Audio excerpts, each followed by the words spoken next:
الحمدللہ رب العالمین والصلاة والسلام علی محمد الامین اعوذ باللہ من الشیطان الرجیم بسم اللہ الرحمن الرحیم۔ خواتین و حضرات، ہم سورہ ابراہیم کی آیت 6 سے درس کی ابتدا کر رہے ہیں۔ اس سے پیچھے اللہ تعالیٰ نے موسیٰ علیہ السلام کی دعوت کا حوالہ دیا اور یہ بتایا کہ اپنی قوم کو اندھیروں سے روشنی میں نکالنے کی جدوجہد کرو، اور اس کے لیے ذکرہم بایام اللہ، انہیں وہ دن یاد دلاؤ جب اللہ کی دینونت کا ظہور ہوا، اللہ کی دنیا میں جزا و سزا کا ظہور ہوا۔ وہی دعوت آگے بڑھ رہی ہے۔ فرمایا وَإِذْ قَالَ مُوسَىٰ لِقَوْمِهِ، یاد کرو جب موسیٰ نے اپنی قوم سے کہا، اذکروا نعمت اللہ علیکم، کہ اپنے اوپر اللہ کی اس نعمت کو یاد رکھو۔ کون سی نعمت؟ اذن جاکم من آل فرعون یسومونکم سوء العذاب، جب اس نے تمہیں فرعون کے لوگوں سے چھڑایا۔ بنی اسرائیل کے اس دوسرے دور کی ابتدا موسیٰ علیہ السلام کی بعثت سے ہوئی ہے۔ پہلا دور وہ تھا جب انہیں ایک امت کے طور پر وجود میں آنے کا موقع دیا گیا۔ ابراہیم علیہ السلام کی ذریت، ان میں سے ایک اسماعیل علیہ السلام کو جزیرہ نما عرب میں آباد کیا گیا، اور دوسرے یعنی اسحاق علیہ السلام کو کنعان میں، جس کو فلسطین بھی کہا جاتا ہے۔ ان کی اولاد نسل در نسل آگے بڑھتی رہی، یہاں تک کہ وہ ایک بڑی قوم بن گئی، ایک بڑی امت بن گئی۔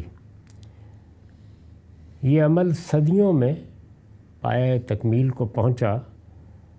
پھر موسیٰ علیہ السلام کی بعثت ہوئی، اور وہ فیصلہ جو اللہ تعالیٰ نے کیا تھا کہ وہ اب نبوت کے دوسرے دور میں ایک پوری قوم کو دنیا کے وسط میں آباد کرے گا، اور ان کے ذریعے سے اپنا پیغام دنیا تک پہنچائے گا۔ بنی اسرائیل کو وہاں لے جانے، وہاں آباد کرنے کے لیے موسیٰ علیہ السلام کی بعثت ہوئی۔ اس وقت بنی اسرائیل مصر میں تھے، مصر میں فرعون کی حکومت تھی۔ چنانچہ موسیٰ علیہ السلام کو دوہری ذمہ داری دی گئی، وہ فرعون پر اللہ کی حجت پوری کر دیں۔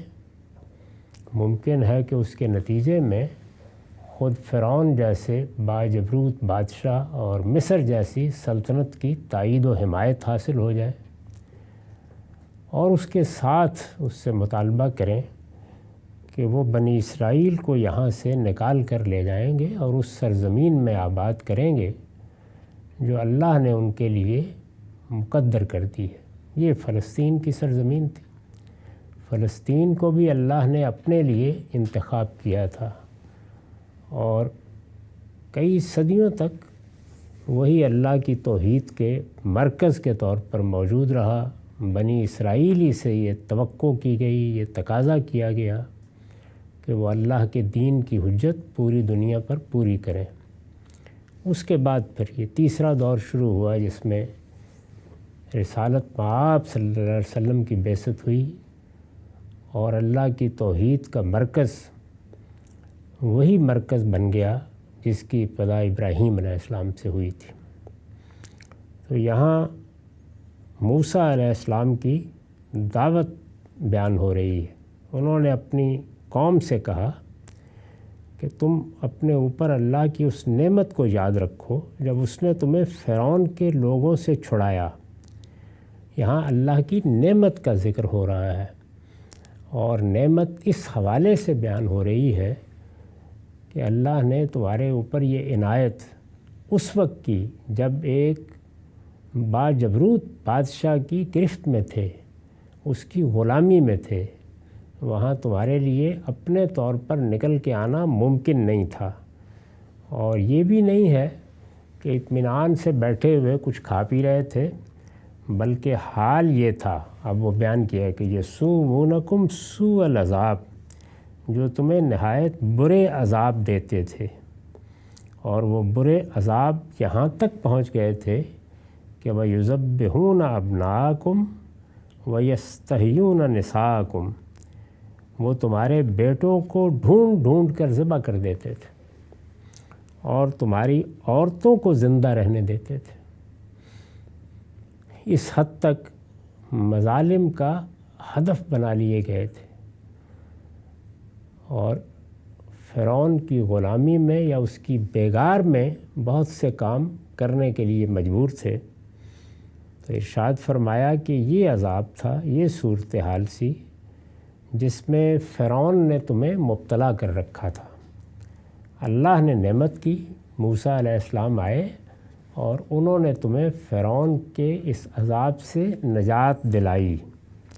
یہ پوری بات جب اس طرح آپ دیکھیں گے تو پھر اگلے جملے کا مطلب بھی ٹھیک سمجھ میں آ جائے گا، اور وہ یہ ہے کہ وَفِي ذَلِكُمْ بَلَاءٌ مِّن رَبِّكُمْ عَظِيمٌ، یعنی جب اس طرح کے عذاب سے، اس طرح کی نقمت سے، اس طرح کی تکلیف اور مصیبت سے اللہ نے تمہیں چھڑایا تو تمہارے پروردگار کی طرف سے اس میں بڑی عنایت تھی، یعنی اس مصیبت سے چھڑانے میں۔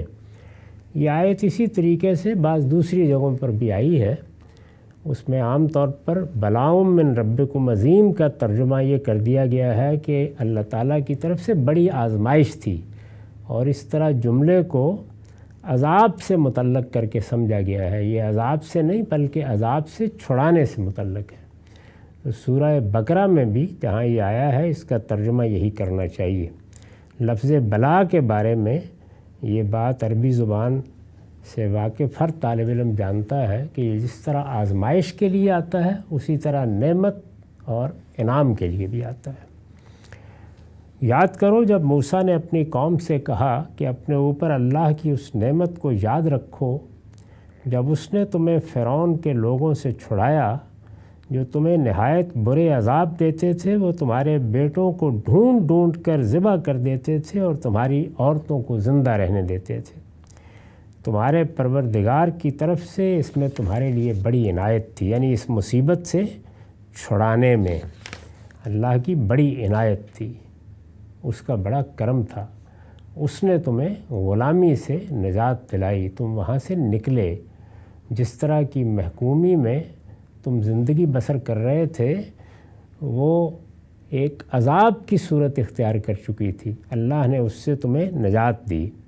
یہ موسیٰ علیہ السلام کی بعثت کے نتیجے میں جو کچھ ان کو ملا وہاں سے وہ اپنی بات کی ابتدا کرتے ہیں، اور وہ کہتے ہیں کہ وَإِذْ تَعَذَّنَ رَبُّكُمْ لَئِن شَكَرْتُمْ لَأَزِيدَنَّكُمْ وَلَئِن كَفَرْتُمْ إِنَّ عَذَابِي لَشَدِيدٌ۔ اور یاد کرو جب تمہارے پروردگار نے خبردار کر دیا تھا، یعنی جب اللہ نعمت دیتا ہے، وہ عنایت فرماتا ہے، تو جو قانون روبہ عمل ہو جاتا ہے یہ اس کا حوالہ دیا گیا۔ اور یاد کرو جب تمہارے پروردگار نے خبردار کر دیا تھا کہ اگر تم شکر کرو گے تو ضرور میں تم کو اور زیادہ دوں گا۔ اسی میں دینی زندگی کا راز ہے، یعنی ہم دنیا کی زندگی میں صبر کے امتحان میں بھی مبتلا کیے جاتے ہیں، لیکن اگر صبر کے امتحان کے موقع پر بھی دقت نظر سے دیکھا جائے تو اللہ کی بے شمار نعمتیں ہوتی ہیں جن کی طرف اس وقت توجہ نہیں ہو رہی ہوتی۔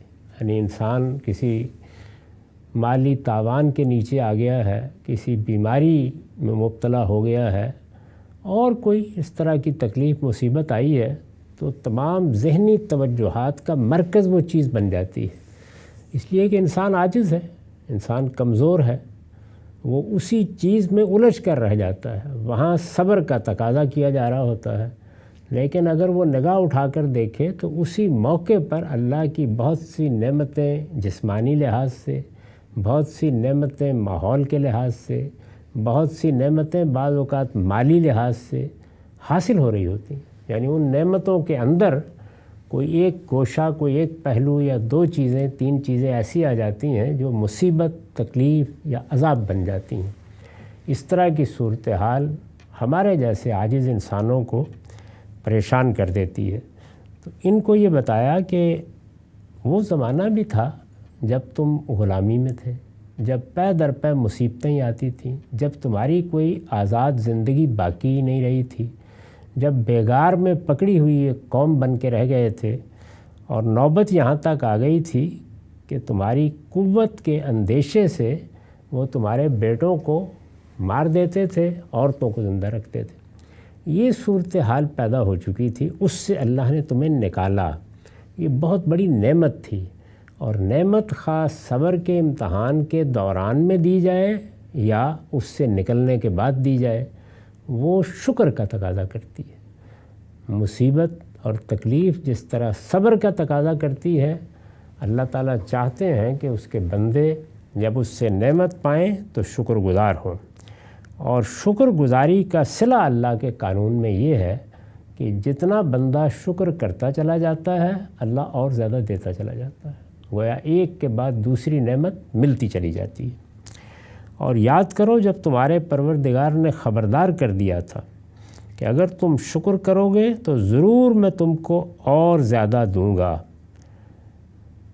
تعزن ربکم لئن شکرتم لازیدنکم، اور فرمایا وَلَئِن کفرتم ان عذابی لشدید، اور اگر ناشکری کرو گے تو میری سزا بھی بڑی سخت ہے۔ اس پر میں نے لکھا ہے کہ اس وقت چونکہ یہود بھی در پردہ نبی صلی اللہ علیہ وسلم کی مخالفت کے لیے سرگرم ہو چکے تھے، اس لیے یہ بات اللہ تعالیٰ نے انہیں براہ راست خطاب کر کے کہہ دی ہے۔ یہ اس لیے توجہ دلانی ضروری ہے کہ اصلاً یہ صورتیں مکیات ہیں، یعنی ان کا مضمون یہ بتا رہا ہے کہ ان کے مخاطبین یہود نہیں ہیں، نصارہ نہیں ہیں، اصلاً ان کے مخاطبین قریش مکہ ہیں، ان سے بات ہو رہی ہے اور ام القریٰ مکہ میں ہو رہی ہے۔ تاہم ایک مرحلہ قرآن سے معلوم ہوتا ہے کہ ایسا آ گیا تھا کہ اس طرح گرد و پیش کے مشرکین کے قبائل متوجہ ہونے لگ گئے تھے، اسی طرح یہود بھی متوجہ ہونے لگ گئے تھے۔ یہود کی بستیاں موجود تھیں اور زیادہ فاصلہ بھی نہیں تھا، آنا جانا بھی رہتا تھا، وہ بھی متوجہ ہونے لگ گئے تھے، اور جب متوجہ ہوئے تو وہ کچھ چیزیں القاء کرتے تھے، کچھ چیزوں کے بارے میں سوالات پیدا کر دیتے تھے، قریش کو بتاتے تھے کہ یہ پوچھو، یہ جانو، گویا ان کے لیے بھی یہ نئی نبوت ایک مسئلہ بنی ہوئی تھی۔ تاہم ابھی براہ راست خطاب کا موقع نہیں آیا تھا، براہ راست خطاب کا موقع یثرب جا کر آیا، اس لیے کہ وہاں وہ سامنے موجود تھے، ان سے بات بھی ہوئی، ان سے معاہدات بھی ہوئے، پھر انہوں نے ان معاہدات کی خلاف ورزی کی تو ان کے خلاف کچھ اقدامات بھی کرنے پڑے، تو وہاں پھر قرآن مجید کا جو پہلا باب ہے اس میں وہ براہ راست مخاطب ہوئے ہیں، یعنی بقرہ میں، آل عمران میں، اسی طرح نساء میں، اسی طرح مائدہ میں۔ یہاں بھی وہ براہ راست مخاطب نہیں ہیں، تاہم سامنے آ چکے ہیں، یعنی پردے میں کھڑے ہیں لیکن آ چکے ہیں، تو اس لیے کبھی کبھی رخ موڑ کر ان سے بات کر لی جاتی ہے۔ تمہارے پروردگار نے خبردار کر دیا تھا کہ اگر تم شکر کرو گے تو ضرور میں تم کو اور زیادہ دوں گا، اور اگر ناشکری کرو گے تو میری سزا بھی بڑی سخت ہے۔ یہ اللہ کا قاعدہ ہے، قانون ہے، ناشکری ہی کی سزا جہنم ہے۔ عام لوگوں کے لیے اللہ تعالیٰ کا یہی قاعدہ ہے کہ ان سے وہ قیامت میں پوچھے گا، اور وہاں پر جو لوگ شکر گزاری کا حق ادا کریں گے ان کے لیے جنت میں بڑے درجات ہیں، جو اس میں ذرا نیچے رہ جائیں گے ان کے لیے بھی اللہ سے عفو درگزر کی توقع کی جا سکتی ہے۔ لیکن اس کے بالکل برخلاف جنہوں نے اللہ کی ناشکری کی، جانتے بوجھتے حق کو جھٹلا دیا، اللہ تعالیٰ کے مقابل میں آ گئے، ان کے لیے پھر سزا ہے، اور وہ سزا فرمایا ہے کہ وہ بڑی سخت ہے، ان عذابی لشدید، وہ کوئی عام سزا نہیں ہے۔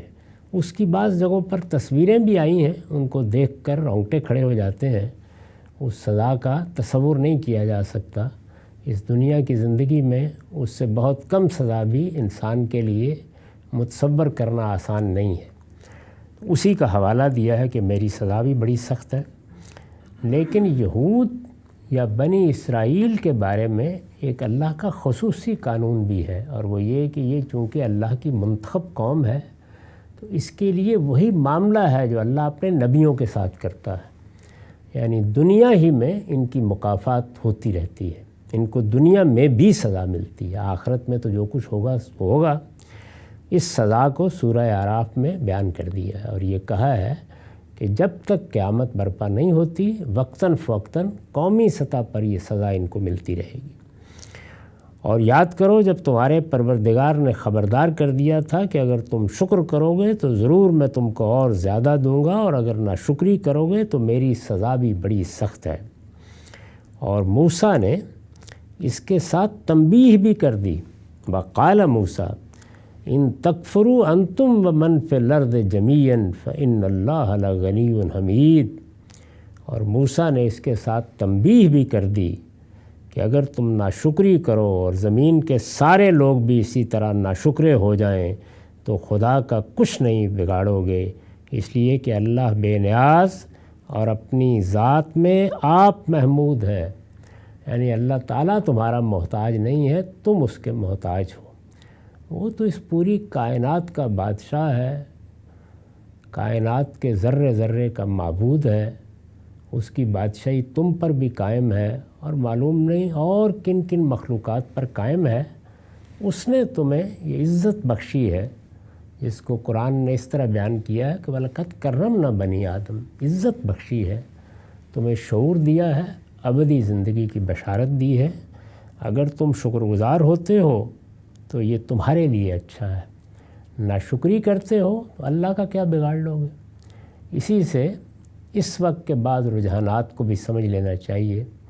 انسان کو صدیوں کے بعد آزادی ملی ہے، یہ معلوم رہنا چاہیے کہ 1200 سال ایسے گزرے ہیں ہماری قریب کی تاریخ میں جس کو ایج آف فیتھ کہا جاتا ہے۔ اس کا مطلب کیا ہے؟ اس کا مطلب یہ ہے کہ مذہب اور مذہبی اقدار کو سیاسی غلبہ حاصل تھا۔ ادھر ہولی رومن امپائر تھی اور اس کے باقیات رہے، وہاں بھی ایک لحاظ سے مذہبی اقدار غلبہ رکھتی تھی، اور ادھر محمد الرسول اللہ کے بعد صحابہ کی حکومت قائم ہوئی اور وہ بھی پھر صدیوں تک نسلاً بعد نسلاً آگے منتقل ہوتی رہی۔ تو اس کی وجہ سے ایک ایمان پر مبنی معاشرت، تہذیب اور سماج پیدا ہوا۔ اس میں الحاد کے ساتھ جینا آسان نہیں تھا، الحاد اس وقت بھی ہوتا تھا لیکن وہ اپنا اس طرح سے اظہار نہیں کر سکتا تھا جس طرح وہ اب کر سکتا ہے۔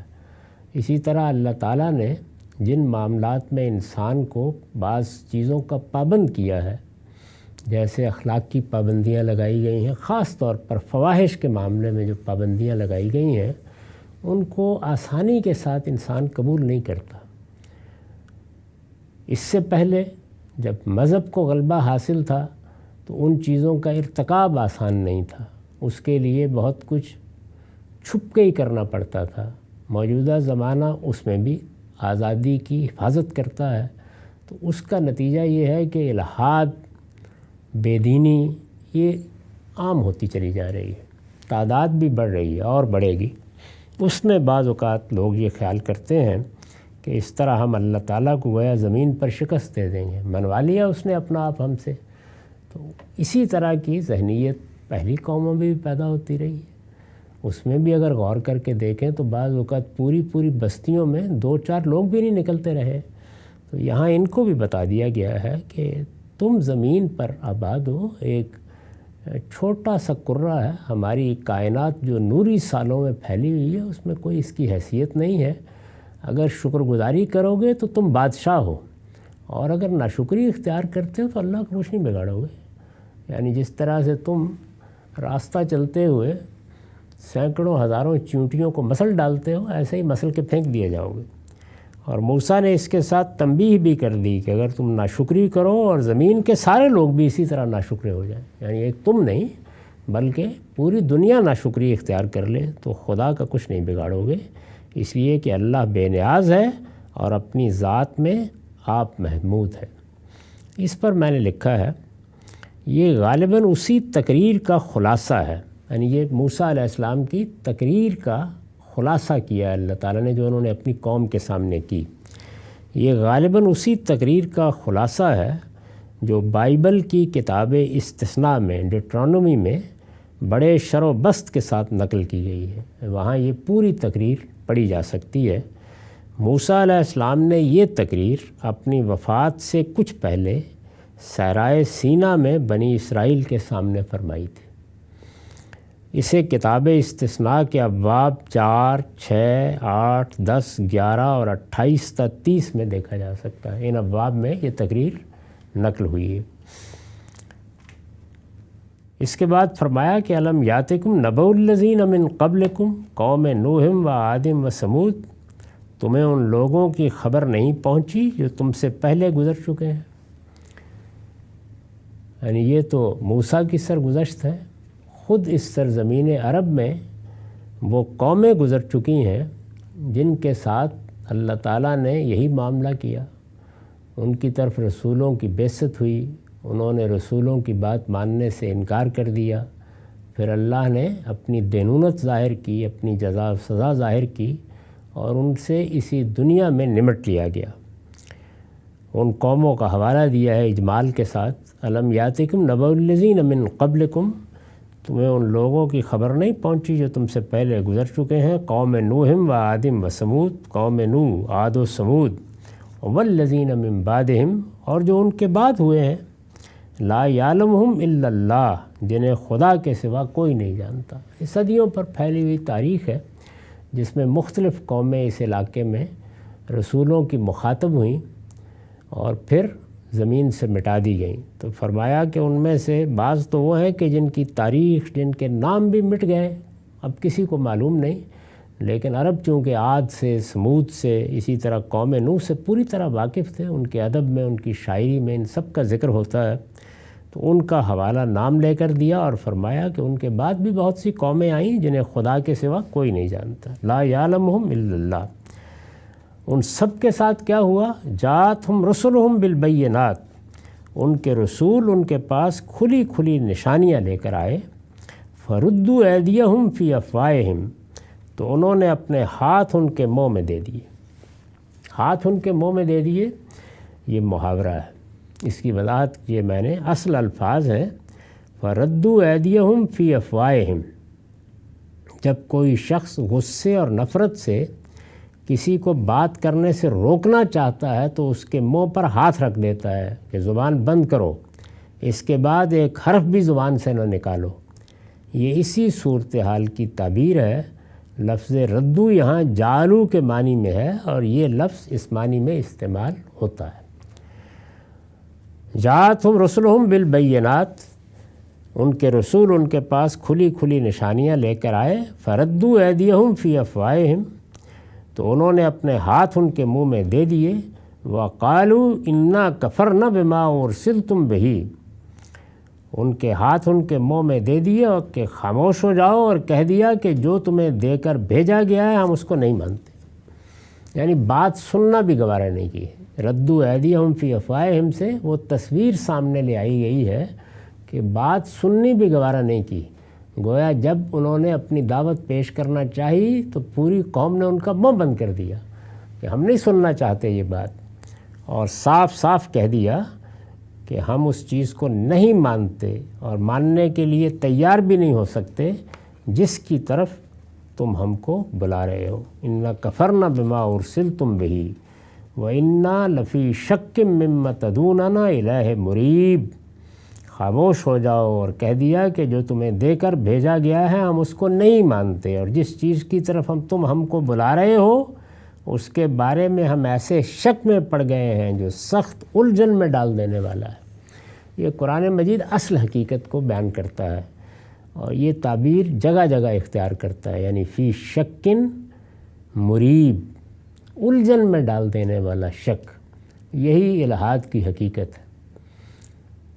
یعنی جب انسان اس دنیا میں، اس دنیا کے کارخانے میں، اس میں انسان کی شخصیت میں وہ آیات دیکھتا ہے جو اس کو کچھ اور حقائق کی طرف توجہ دلاتی ہیں، لیکن پیغمبر جو بات بتا رہے ہیں یا جس چیز کی خبر دے رہے ہیں اس کو سننے کے لیے تیار نہیں ہوتا۔ یعنی صحیح رویہ تو وہی ہے جس کی میں نے پچھلی نشست میں وضاحت کی تھی کہ جو لوگ اندھیروں میں ہیں وہ اگر نور کی طرف آنا چاہیں گے تو یہ سفر کیسے ہوتا ہے؟ پہلے مرحلے میں وجودی حقائق سے ان چیزوں کا استنباط جن کو عقل کہتی ہے کہ ہونا چاہیے، پھر پیغمبر کی خبر کی طرف انابت سے کان لگانا، یعنی خبر، علم کی خبر جہاں سے بھی آئے اس کے بارے میں صحیح رویہ یہی ہے۔ وہ خبر کسی سائنسدان کی طرف سے آئے، وہ خبر کسی بڑے مفکر یا مصلح کی طرف سے آئے، وہ خبر اس دنیا میں کسی اور شخص کی طرف سے آئے، اور وہ ہماری ذات سے متعلق کوئی خبر ہو، ہماری زندگی سے متعلق کوئی خبر ہو، تو آپ یہ دیکھ لیجئے کہ عام حالات میں انسان سب کام چھوڑ کر اس خبر کی طرف توجہ کرتا ہے۔ اس کو انابت کہتے ہیں، یعنی ادھر ادھر سے آپ نے اپنی نگاہ اٹھائی اور توجہ اور ارتکاز کے ساتھ سننا شروع کیا۔ کبھی دیکھ لیجئے گا اگر کوئی خبر آ رہی ہو اور کوئی آدمی راہ چلتے بھی آپ کو بتا دے کہ بڑا طوفان آنے والا ہے، تو اس وقت انسان کا رد عمل کیا ہوتا ہے؟ اس کو انابت کہتے ہیں۔ وہ جو رد عمل اس وقت ہوتا ہے کہ وہ باقی کاموں کو چھوڑ کر پہلے یہ کوشش کرتا ہے کہ مجھے اس خبر کی تصدیق کرنی ہے، یہ خبر درست ہے، کوئی حادثہ تو نہیں ہونے والا، کوئی بڑا معاملہ تو نہیں ہے۔ تو اب یہ دیکھیے کہ یہ خبر تو ایک جزوی خبر ہے، وہ خبر جو پیغمبروں نے دی ہے کہ موت کے بعد ایک نئی زندگی شروع ہونے والی ہے، وہ اس سے بہت بڑی خبر ہے۔ انسانیت کو اس سے بڑی کوئی خبر کہیں سے نہیں دی گئی۔